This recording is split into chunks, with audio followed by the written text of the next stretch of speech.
warahmatullahi wabarakatuh. Izin memperkenalkan diri. Perkenalkan, nama saya Mai Fitri Dewi.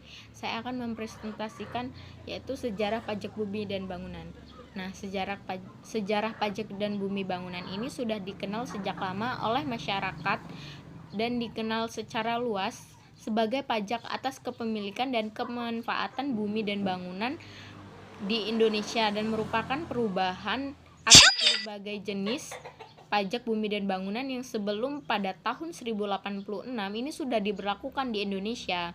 Nah, dalam sejarah yang panjang bangsa Indonesia ini sudah dikatakan PBB ini sebagai jenis pemungutan pajak yang paling tua di antara pajak-pajak yang lain, atau seperti PPN, seperti PPNBM dan lain sebagainya. Lalu di situ juga pada masa prasejarah atau sebelum adanya kerajaan-kerajaan seperti Hindu di Indonesia, memang rakyat sudah mulai dibebani oleh pemberian seperti upeti atau penyerahan wajib pajak dalam bentuk natural kepada kekuasaan para penguasa lah di sana. Maksudnya istilahnya kepada mereka yang lebih banyak berkuasa, sebagai tanda pengakuan atas kepemimpinan dengan rasa syukur dan rasa penghormatan. Nah, di situ juga jadi objek di mana pada masa prasejarah itu pajak itu adalah objeknya adalah berharga barang, maksudnya harta berharga mereka adalah memberikan yaitu hasil dari mereka bertani, yaitu tanah pertanian itu akan menjadi sebuah pajak tersebut. Nah, Assalamualaikum warahmatullahi wabarakatuh. Saya Lydia Novitasari akan melanjutkan materi yang telah dijelaskan oleh teman saya, yaitu objek PBB.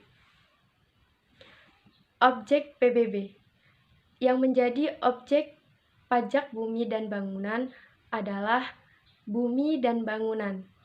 Apa itu bumi? Bumi adalah permukaan bumi atau tanah dan isi yang ada di bawahnya, termasuk tanah, perkarangan, sawah, ladang, empang, dan perairan. Ini terdapat dalam pasal 1 Undang-Undang Nomor 12 Tahun 1994. Bangunan. Bangunan adalah konstruksi teknik yang ditanam atau dilekatkan secara tetap di bumi, tanah, atau perairan untuk tempat tinggal maupun tempat usaha, bahkan tempat yang diusahakan. Ini terdapat dalam Pasal 1 Undang-Undang Nomor 12 Tahun 1985 dan Undang-Undang Nomor 12 Tahun 1994. Yang termasuk pengertian dari bangunan yaitu jalan, lingkungan yang terletak dalam suatu kompleks seperti bangunan hotel, pabrik, dan tempat penjualan mainan atau ruko merupakan satu satuan yang kompleks dengan bangunan tersebut. Selain itu, jalan tol, kolam renang, pagar rumah, tempat olahraga, galangan kapal, tempat penampungan atau keliang minyak, air dan gas pipa minyak. Selain itu, ada fasilitas yang memberikan manfaat seperti yang dijelaskan dalam penjelasan pasal 1 ayat 2 Undang-Undang Nomor 12 Tahun 1985. Yang tidak termasuk dalam objek PBB terdapat dalam pasal 2 ayat 1 Undang-Undang Nomor 12 Tahun 1985 JO Undang-Undang Nomor 12 Tahun 1994, yaitu tanah atau bangunan yang digunakan semata-mata untuk kepentingan umum, yaitu seperti tempat ibadah, rumah sakit, sekolah, dan lain sebagainya. Tahukah kalian, objek pajak yang digunakan di negara kita, yang digunakan oleh negara kita yaitu penyelenggaraan pemerintahan. Penentuan pengenaan pajaknya diatur lebih lanjut oleh peraturan pemerintah. Terdapat dalam pasal 3 ayat 2 Undang-Undang Nomor 12 Tahun 1984, JO Undang-Undang Nomor 12 Tahun 1994. Baik, langsung saja, saya Putri Jelita akan melanjutkan materi selanjutnya, yaitu subjek pajak bumi dan bangunan. Subjek PBB adalah orang atau badan yang secara nyata mempunyai hak atas bumi dan memperoleh manfaat atas bumi, atau memiliki, menguasai, atau memperoleh manfaat atas bangunan. Subjek PBB dikenakan kewajiban membayar PBB berdasarkan ketentuan perundang-undangan perpajakan yang berlaku menjadi wajib pajak. Atau ringkasnya, wajib pajak adalah orang pribadi atau badan yang secara nyata mempunyai hak atas bumi, memperoleh manfaat atas bumi, memiliki bangunan, menguasai bangunan, dan memperoleh manfaat atas bangunan sebagaimana yang diatur dalam Undang-Undang Nomor 28 Tahun 2009 Pasal 78. Selanjutnya yaitu hak wajib pajak. Hak wajib pajak yang pertama yaitu memperoleh formulir SPOP secara gratis pada kantor pelayanan pajak KPP, kantor pelayanan penyuluhan dan konsultasi perpajakan KP2KP atau tempat lain yang ditunjuk. Yang kedua, memperoleh penjelasan, keterangan tentang tata cara penyisipan maupun penyampaian kembali SPOP pada KPP atau KP2KP.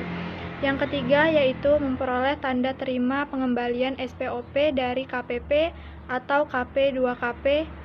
Dan yang keempat, memperbaiki atau mengisi ulang SPOP apabila terjadi kesalahan dalam pengisian dengan melampirkan fotokopi bukti yang sah seperti sertifikat tanah, akta jual beli, dan lain-lain. Yang kelima yaitu menunjuk orang atau pihak lain selain pegawai Direktorat Jenderal Pajak dengan surat kuasa khusus bermaterai sebagai kuasa wajib pajak untuk mengisi dan menandatangani SPOP. Dan yang keenam, mengajukan permohonan tertulis mengenai penundaan penyampaian SPOP sebelum batas waktu yang dilampaui dengan menyebutkan alasan-alasan yang sah. Selanjutnya yaitu kewajiban wajib pajak PBB. Kewajiban wajib pajak PBB yang pertama yaitu mendaftarkan objek pajak dengan cara mengisi SPOP. Yang kedua, mengisi SPOP dengan jelas, benar, dan lengkap. Yang ketiga, menyampaikan kembali SPOP yang telah diisi WP ke KPP Pratama atau KP2KP setempat selambat-lambatnya 30 hari setelah formulir SPOP diterima. Dan yang keempat yaitu melaporkan perubahan data objek pajak atau WP ke KPP Pratama atau KP2KP setempat dengan cara mengisi SPOP sebagai perbaikan atau pembetulan SPOP sebelumnya. Nama saya Maudiani, NPM 1951040107. Di sini saya akan melanjutkan penjelasan dari Putri Jelita, yaitu D.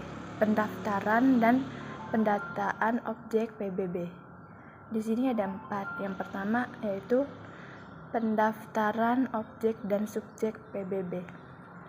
Pendaftaran objek PBB dilakukan oleh subjek pajak dengan cara mengambil dan mengisi formulir SPOP secara jelas, benar dan lengkap, serta ditandatangani dan dikembalikan ke kantor pelayanan pajak yang bersangkutan atau tempat yang ditunjuk untuk pengambilan dan pengembalian SPOP dengan dilampiri bukti-bukti pendukung seperti sket atau denah objek PBB. Yang kedua, fotokopi KTP dan NPWP. Yang ketiga, fotokopi sertifikat tanah. Yang keempat, fotokopi akta jual beli. Yang kelima, bukti pendukung lainnya. Formulir SPOP disediakan dan dapat diambil gratis di kantor pelayanan pajak atau tempat lain yang ditunjuk atau melalui teknologi internet dengan mencetak langsung dari www.pajak.id. Nama saya Marfuatul Khairiyah dengan NPM 1951040106. Di sini saya akan menjelaskan mengenai tata cara perhitungan dari PBB atau Pajak Bumi dan Bangunan. Materinya yaitu di sini ada contoh soal mengenai PBB, yaitu Ibu Desi mempunyai properti rumah seluas 60 meter persegi dengan nilai Rp500.000 per meter. Rumahnya berdiri di atas tanah seluas 100 meter persegi dengan nilai Rp1.000.000 per meter. Berapa jumlah pajak bumi dan bangunan yang harus dibayarkan oleh Ibu Desi? Di sini ada catatan, yaitu rumus PBB itu adalah 0,5% dikali nilai dari NJKP. Kemudian jika nilai NJOP 1 miliar atau kurang dari 1 miliar, maka nilai NJKP-nya sama dengan 20%. Kemudian jika nilai NJOP lebih dari 1 miliar, maka nilai NJKP-nya adalah 40%. Baik, langsung saja kita hitung. Yang pertama, untuk menghitung kita harus mencari nilai dari rumahnya dulu.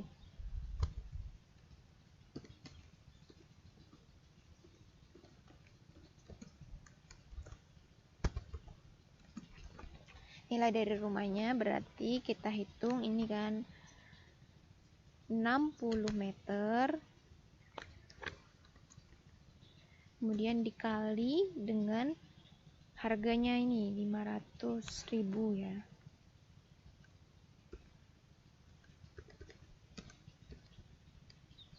Ya, ini hasilnya sama dengan 30 juta ya.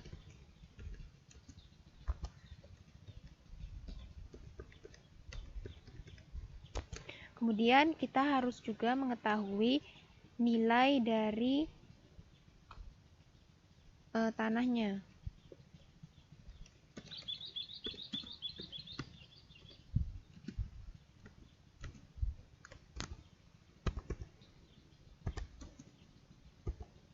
Dari tanahnya berarti 100 meter, kemudian kita kalikan dengan yang 1 juta per meter itu.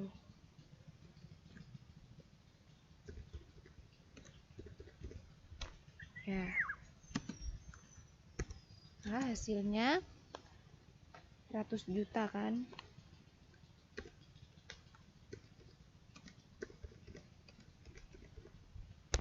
Nah, setelah itu kita akan mencari NJOP atau nilai jual objek pajak.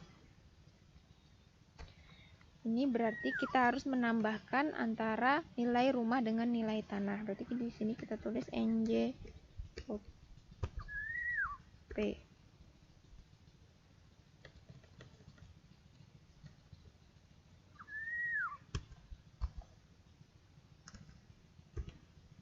NJOP-nya berarti kita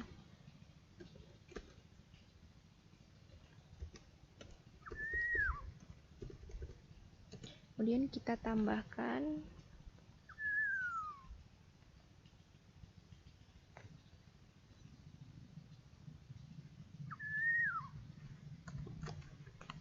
dengan yang 100 juta itu.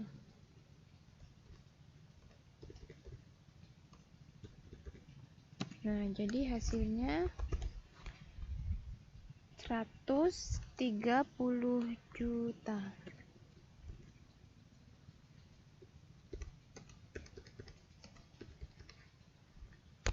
Kemudian kita juga harus mencari NJKP-nya atau nilai jual kena pajak. Nah, di sini kita ini tadi, jika nilai NJOP-nya 1 miliar atau kurang dari 1 miliar maka 20%. Jika nilai NJOP lebih dari 1 miliar maka nilai NJKP 40%.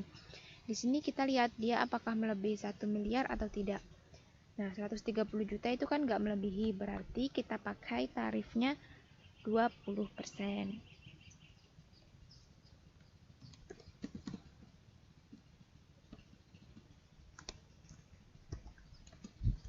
Berarti 20%.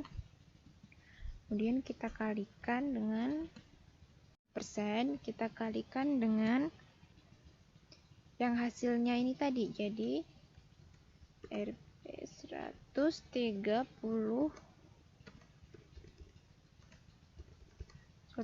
juta.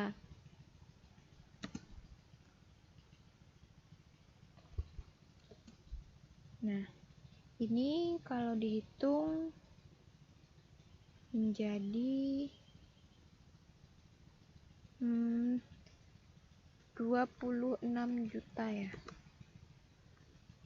Iya, 26 juta.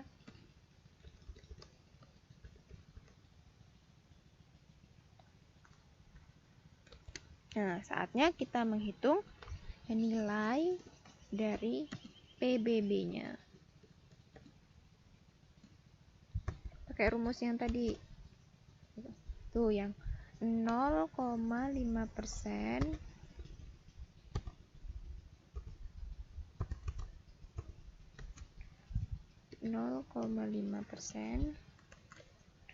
kemudian dikalikan dengan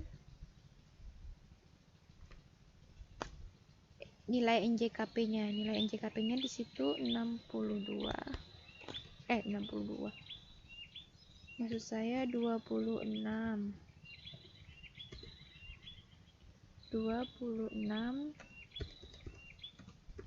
juta rupiah.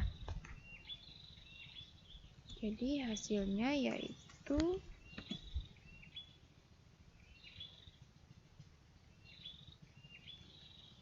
Rp130.000.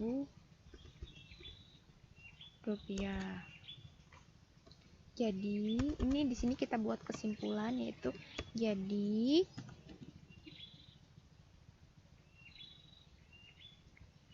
PBB yang harus dibayarkan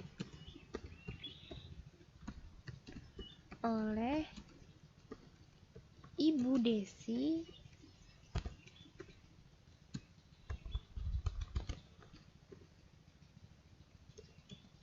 adalah sebesar Rp 130.000.